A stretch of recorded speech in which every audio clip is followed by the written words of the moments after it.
नमस्कार, स्वागत है आपका आपके YouTube चैनल में जिसका नाम है माय एक्सपर्ट डॉक्टर। मैं आपके साथ हूँ डॉक्टर शालिनी सिंह सालुंके, आपकी कंसल्टेंट फिजिशियन। इस चैनल के माध्यम से हमारी कोशिश रहती है कि हम आप तक health related science based information पहुंचा पाएं डायरेक्टली मेडिकल एक्सपर्ट्स के थ्रू, ताकि आपका भविष्य खुशहाल और सेहतमंद हो। क्या आपके मन में कभी भी ये विचार आया है कि आपको डायबिटीज होने का क्या रिस्क है, परसेंटेज क्या है, चांस क्या है? अगर हाँ, तो ये वो वीडियो है जिसकी आपको तलाश थी। आज के वीडियो में हम ये देखेंगे कि डायबिटीज का रूट कॉज क्या है, इस मुसीबत की जड़ क्या है, कौन से फैक्टर्स हैं जो अगर आप में हैं तो आपका डायबिटीज डेवलप होने का रिस्क बढ़ जाता है, और साथ ही साथ हम ये देखेंगे कि किस तरह से आप पता लगा सकते हो कि आपको कितना % चांस है डायबिटीज डेवलप होने का।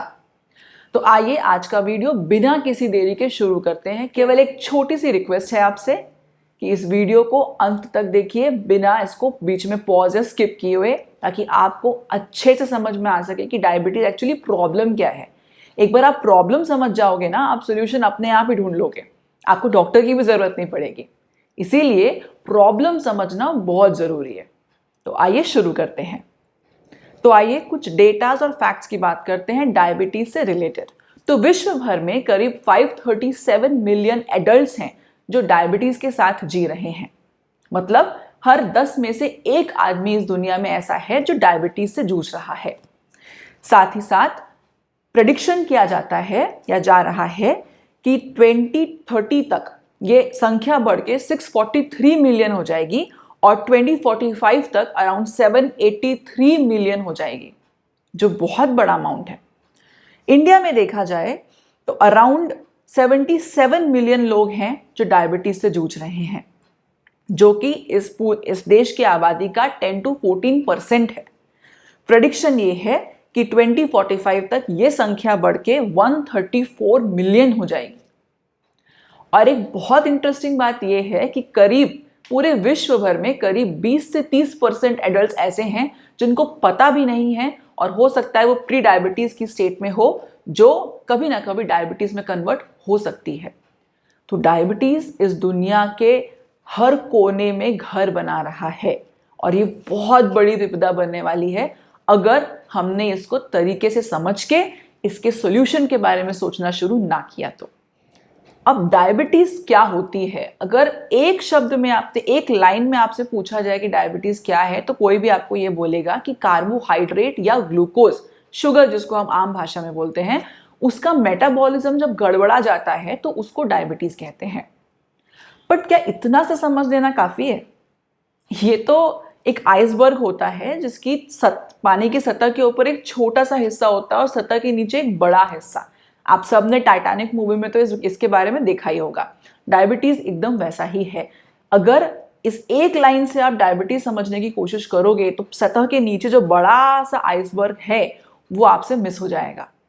तो अब हमको ये समझना है कि डायबिटीज एक्चुअली में क्या है, जड़ समझते हैं। तो सबसे पहले हम ये देखेंगे कि ग्लूकोज को नॉर्मल अवस्था में हमारा शरीर कैसे मेटाबोलाइज करता है। तो जैसे ही खाना हमारे शरीर में आता है, हमारी अतड़ियों तक पहुंचता है, तो हमारे खाने में जो भी कार्बोहाइड्रेट है उसको तोड़ के ग्लूकोज में कन्वर्ट कर दिया जाता है। जब ये ग्लूकोज हमारे अतड़ियों से हमारे ब्लड में पहुंचता है तो धीरे धीरे ब्लड में ग्लूकोज का लेवल बढ़ने लगता है। जैसे जैसे हमारे ब्लड में ग्लूकोज का लेवल बढ़ता जाता है, वो पैंक्रियाज को ट्रिगर करता है कि पैंक्रियाज इंसुलिन रिलीज करे। अब ये इंसुलिन ही पूरा गेम चेंजर है। इंसुलिन वो हार्मोन है जो आपके शरीर में ग्लूकोज लेवल को कम रखने में मदद करता है। कैसे? आइए देखते हैं। ये जो इंसुलिन है, जैसे ही शुगर, मैंने आपको बताया, ग्लूकोज का लेवल बढ़ता है, पैंक्रियाज इंसुलिन का रिलीज इंक्रीज कर देती है। ये इंसुलिन ब्लड में आता है। ब्लड में आने के बाद ये धीरे धीरे सेल्स की तरफ चला जाता है, हमारे शरीर की कोशिकाओं की तरफ। इन कोशिकाओं के ऊपर एक रिसेप्टर मौजूद होता है, ऐसी चीज जो इंसुलिन को पहचानती है। इंसुलिन जाकर उस रिसेप्टर से चिपक जाता है। जैसे ही ये इंसुलिन चिपकता है, सेल्स में कुछ ऐसे चैनल्स होते हैं, कुछ ऐसे दरवाजे होते हैं जो खुल जाते हैं और ब्लड से ग्लूकोज सेल की तरफ चला जाता है। इसके जैसे ही ब्लड में जो ग्लूकोज होता है वो सेल की तरफ जाता है, सेल के अंदर घुसता है, ये ग्लूकोज कंज्यूम हो जाता है, यूटिलाइज हो जाता है और एनर्जी में कन्वर्ट हो जाता है। इस तरह से ब्लड में ग्लूकोज का लेवल धीरे धीरे कम होने लगता है और इसी कारण से इंसुलिन का लेवल भी धीरे धीरे कम होने लगता है। ये नॉर्मल कंडीशन होती है। अब इंसुलिन रेजिस्टेंस क्या होता है, आइए इसको समझते हैं। ये बहुत जरूरी है क्योंकि डायबिटीज की शुरुआत इंसुलिन रेजिस्टेंस के थ्रू ही होती है। अगर इंसुलिन रेजिस्टेंस है तो ये जो इंसुलिन है ये जाके जो रिसेप्टर से चिपकता था ये नहीं हो पाएगा। ये जो रिसेप्टर है ये इंसुलिन को पहचानेगा ही नहीं। इस कारण से यदि इंसुलिन रिसेप्टर को नहीं चिपकेगा तो ये जो दरवाजे हैं जिसके थ्रू ग्लूकोज अंदर आ रहा था वो दरवाजे कभी नहीं खुलेंगे। इसके कारण ग्लूकोज ब्लड में ही रह जाएगा। अब क्योंकि ब्लड में ग्लूकोज का लेवल बना हुआ है, हाई बना हुआ है, इसलिए कॉन्स्टेंटली पैंक्रियाज को ट्रिगर मिलता रहेगा और पैंक्रियाज इंसुलिन का रिलीज करती रहेगी। तो जिन लोगों में इंसुलिन रेजिस्टेंस होता है उन लोगों में ग्लूकोज का लेवल साथ ही साथ इंसुलिन का लेवल दोनों का ही लेवल ब्लड में बढ़ा हुआ रहता है। अब जब बहुत टाइम तक यही प्रक्रिया चलती रहती है तो पैंक्रियाज भाई एक बार थक जाएगा। कितना इंसुलिन रिलीज करेगा? इस थकावट के कारण धीरे धीरे पैंक्रियाज जो है हाई ब्लड शुगर लेवल के लिए जो पैंक्रियाज इंसुलिन रिलीज करती थी अब कम रिलीज करने लगेगी। तो धीरे धीरे आपके शरीर में ग्लूकोज का लेवल बढ़ता जाएगा और इंसुलिन का लेवल कम होता जाएगा। ध्यान रहे ये रेजिस्टेंस अभी भी बना हुआ है। अभी भी जो इंसुलिन है वो उस दरवाजे जो सेल्स के रिसेप्टर से चिपक नहीं पा रहा है, इसीलिए ग्लूकोज अंदर नहीं जा पा रही है। तो ग्लूकोज ब्लड में ही बनी हुई है लेकिन पैंक्रियाज अब थक चुका है। अब इससे ज्यादा काम पैंक्रियाज नहीं कर सकता तो उसने इंसुलिन बनाना भी अब कम कर दिया है। तो इंसुलिन का लेवल कम हो जाएगा, ग्लूकोज का लेवल बढ़ जाएगा और यही वो पल है जब आप बोलोगे कि किसी इंसान को या किसी पेशेंट को डायबिटीज हो गई है। तो इस तरह से हमने समझा कि डायबिटीज कैसे होती है। अब एक बात जो यहाँ बहुत जरूरी है और आपको समझनी चाहिए वो ये है कि इंसुलिन रेजिस्टेंस बहुत ज्यादा मात्रा में डायबिटीज का जनक होता है। एक नॉर्मल स्टेट से इंसान इंसुलिन रेजिस्टेंस की स्टेट में जाता है, इंसुलिन रेजिस्टेंस से इंसान जाता है प्री डायबिटीज में और प्री डायबिटीज से जाता है डायबिटीज में। तो किसी इंसान को डायबिटीज तक आने के लिए बहुत सारे चरण, बहुत सारे लेवल क्रॉस करने रहते हैं। अगर इनमें से किसी भी एक लेवल पे हम इंटरवीन कर ले, प्रॉब्लम का सोल्यूशन ढूंढ ले तो डायबिटीज नहीं होगी। तो इसका मतलब बहुत जरूरी ये है कि आपको पता चले कि इंसुलिन रेजिस्टेंस क्यों होता है, इंसुलिन रेजिस्टेंस होने के कॉज क्या है और रिस्क फैक्टर क्या है। तो सबसे पहला और महत्वपूर्ण है ओबेसिटी या मोटापा। स्पेसिफिकली अगर एब्डोमिनल पेट की जगह पर या वेस्ट लाइन पे फैट ज्यादा जमा हो रहा है।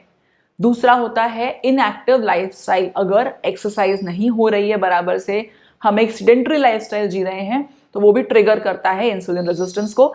तीसरा है हाई कार्बोहाइड्रेट इनटेक इन फूड, अगर हम कार्ब ज्यादा ले रहे हैं, प्रोटीन, फैट, फाइबर कम ले रहे हैं। साथ ही साथ यदि प्रेगनेंसी के दौरान डायबिटीज हुई है जिसको हम जेस्टेशनल डायबिटीज बोलते हैं तो वो भी एक कारण हो सकता है इंसुलिन रेजिस्टेंस डेवलप होने का। आपने कई बार सुना होगा पीसीओडी के पेशेंट्स को ज्यादा रिस्क होता है डायबिटीज होने का क्योंकि इन लोगों में इंसुलिन रेजिस्टेंस डेवलप होने का रिस्क ज्यादा रहता है। साथ ही साथ अगर फैटी लीवर है तो भी इंसुलिन रेजिस्टेंस का रिस्क बढ़ जाएगा। आपकी फैमिली में हिस्ट्री है डायबिटीज की, आप एक स्पेसिफिक रेस में, एथनिसिटी का भी बहुत रोल रहता है। जैसे कि माना जाता है कि एशियन पॉपुलेशन ज्यादा प्रोन होती है डायबिटीज या इंसुलिन रेजिस्टेंस डेवलप होने के लिए, तो ये एक एथनिसिटी की बात आ गई। मोस्टली 45 ईयर्स के ऊपर जो लोग रहते हैं उनमें ये डेवलप होता है। हार्मोनल डिसऑर्डर्स जैसे कि कुशिंग सिंड्रोम हो गया, एक्रोमेगैली हो गया, इन सब से भी रिस्क बढ़ जाता है। आप कुछ दवाइयां ले रहे हैं जैसे कि स्टेरॉइड्स हो गई, एंटीसाइकोटिक ड्रग्स हो गई, एचआईवी मेडिसिन हो गई, इन सब से भी इंसुलिन रेजिस्टेंस का रिस्क बढ़ता है। साथ ही साथ यदि आपकी नींद पूरी नहीं हो पा रही है, प्रॉपर नहीं हो पा रही है, स्लीप प्रॉब्लम्स है जैसे कि इंसोम्निया, तो भी इंसुलिन रेजिस्टेंस बढ़ जाता है। तो हमने ये समझा कि इंसुलिन रेजिस्टेंस डायबिटीज का पहला चरण है और इस पहले चरण के क्या क्या कारण होते हैं। यदि इनमें से एक भी कारण आपके अंदर है तो चांसेस हैं कि आपको इंसुलिन रेजिस्टेंस डेवलप होगा। इसीलिए इन कारणों को दूर करने की कोशिश कीजिए। इनमें से obesity, inactive lifestyle, high carb diet, ये सब आप खुद से मैनेज कर सकते हो, कोशिश करके, मेहनत करके, अच्छी लाइफस्टाइल लेके। बट यदि आप दवाइयों पर हो, यदि आपको कुशिंग सिंड्रोम या इस तरह की कोई मेडिकल कंडीशन है, या आपको स्लीप की प्रॉब्लम है, तो आप मेडिकल सलाह ले सकते हो, डॉक्टरों से विचार विमर्श करके अपनी इस प्रॉब्लम को पकड़ के इसका सोल्यूशन ढूंढ सकते हो। तो चलो, अब ये जो इंसुलिन रेजिस्टेंस है, आप कैसे पहचानोगे कि आपको इंसुलिन रेजिस्टेंस डेवलप हो रहा है कि नहीं? कुछ टेस्ट्स हैं और कुछ बातें हैं। पहली चीज, आपका बीएमआई। अगर आपका हेल्दी बीएमआई नहीं है, मतलब 18 से 25 के बीच में नहीं है, 25 से ऊपर है, तो इसका मतलब ये है कि आपका बीएमआई ओवरवेट और ओबीस की तरफ है, और हो सकता है, मैक्सिमम चांसेस है कि आपको इंसुलिन रेजिस्टेंस डेवलप हो जाएगा। दूसरा, एक सिंपल तरीका है, अगर आपकी हाइट आपने सेंटीमीटर में नापी और आपका वेस्ट लाइन नापा आपने, तो जो आपका वेस्ट लाइन है वो आपकी हाइट का आधे से ज्यादा है, more than half of your height in centimetres, तो मतलब आपको इंसुलिन रेजिस्टेंस डेवलप होने वाला है। साथ ही साथ ब्लड टेस्ट भी करके देख सकते हैं हम, fasting blood glucose level check कर सकते हैं हम, ओरल ग्लूकोज टॉलरेंस टेस्ट कर सकते हैं, HbA1c एक तरह का टेस्ट है जो 2-3 महीने का एवरेज ग्लूकोज आपके कितने शरीर में कितना है वो निकालता है।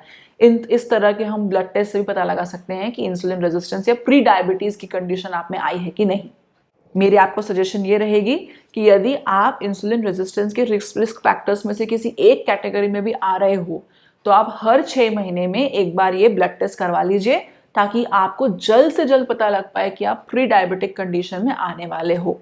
क्योंकि जितना जल्दी आप पता लगाओगे, उतना जल्दी आप सोल्यूशन ढूंढोगे, उतना जल्दी आप डायबिटीज से बच पाओगे। अब इंसुलिन रेजिस्टेंस से कैसे बचा जाए? बड़ी सिंपल चीज़ें हैं। आपको वेट मैनेज करना है, अपने वेट को हेल्दी बीएमआई में एडजस्ट करना है, आपको कोशिश करनी है कि आप हेल्दी खाना खाइए, आपको कोशिश करनी है कि आप अपने आप को एक्टिव रखिए, जैसे कि एटलीस्ट 30 मिनट तक मॉडरेट लेवल ऑफ एक्टिविटी करनी है आपको, हफ्ते में 5 या उससे ज़्यादा दिन। मॉडरेट लेवल एक्टिविटी मतलब क्या? ब्रिस्क वॉक हो गया, ट्रेडमिल रनिंग हो गया, या साइकिलिंग हो गई, इस तरह की एक्सरसाइज। कुछ नहीं तो आपके पास अगर पेट डॉग है तो पेट डॉग को वॉक में ले जाइए, वो भी अच्छी एक्सरसाइज होती है। साथ ही साथ आपको अपने आप को रिलैक्स करना है, अपनी स्लीप हैबिट्स इंप्रूव करनी है। स्लीपिंग पर मैंने ऑलरेडी अपना एक वीडियो बनाया हुआ है, अगर आपने मिस किया है तो वो वीडियो ज़रूर देखिए, आपको लिंक आई बटन में या फिर डिस्क्रिप्शन बॉक्स में मिल जाएगा। साथ ही साथ एक बहुत इंपॉर्टेंट बात है वो ये कि इंसुलिन रेजिस्टेंस के लिए कुछ स्पेसिफिक डाइट्स भी होती हैं। अगर आपको उसके बारे में इंफॉर्मेशन चाहिए तो आप कमेंट बॉक्स पर डालिए, मैं उसके लिए एक अलग से वीडियो बनाऊंगी। तो आज के इस वीडियो में हमने ये समझा कि डायबिटीज़ का मेन रीज़न क्या है, डायबिटीज़ होने के रिस्क फैक्टर्स क्या क्या हैं, और कैसे पता आप लगा सकते हो जल्द से जल्द कि आप इंसुलिन रेजिस्टेंस, प्री डायबिटीज़ या डायबिटीज़ की कंडीशन में पहुंच रहे हो। एक जो बहुत ज़रूरी बात आपको समझने की है वो ये कि अगर आपने इंसुलिन रेजिस्टेंस को पकड़ लिया और वहाँ पर उसे रोक दिया, तो आप डायबिटीज़ से 100% बच जाओगे। तो चलिए, आज के इस हैप्पी नोट के साथ हम आज का वीडियो ख़त्म करते हैं। अगले वीडियो में ऐसे ही किसी अच्छी इन्फॉर्मेशन के साथ आपसे वापस मुलाकात होगी। तब तक के लिए स्वस्थ रहिए, मस्त रहिए।